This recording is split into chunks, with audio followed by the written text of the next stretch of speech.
Before the president talked about impeachment this morning, members of Congress from both parties said it's too early to think about it. But Senate Democrats are using Cohen's plea bargain to try to delay the confirmation hearings for the president's Supreme Court nominee, Judge Brett Kavanaugh. Nancy Cordes is on Capitol Hill. Nancy, good morning. Good morning. For political reasons, Democrats are steering clear of that word impeachment, but not steering clear of the word delay when it comes to the president's Supreme Court nominee. In fact, one Democrat, Mazie Hirono of Hawaii, was scheduled to sit down with Kavanaugh today, but she canceled, saying now is not the time to extend that courtesy to a president who is living under a legal cloud. What cloud are you talking about? Republicans say the president's legal woes have nothing to do with his Supreme Court pick. I just don't get the connection. But Democrats are looking for any way to slow things down.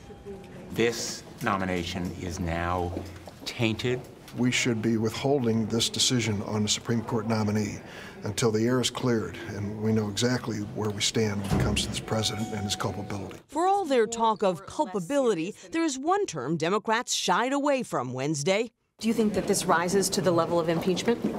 I think we want answers from the investigation. I think impeachment talk is something that is not something that we should be engaging in right now.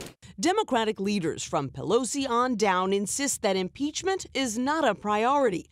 They're wary of whipping up the GOP base with 2.5 months to go before the midterm elections. It's a Watergate moment. Connecticut's Richard Blumenthal was the only Senate Democrat willing to go there.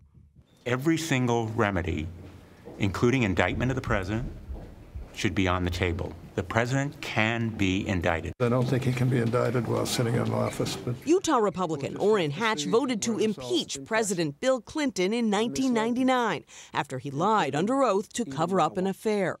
Does any senator who supported impeaching President Clinton need to think seriously about impeaching President Trump?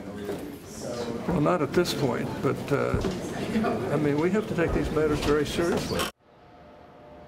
He was one of just a handful of Republicans to say that Michael Cohen's plea deal poses potentially a serious problem for the president. Others downplayed the charges or said that they're waiting for more information. But a top GOP aide told me that behind the scenes, Senate Republicans are more uncomfortable now than they have ever been with some of the president's practices before he took office and while in the Oval Office.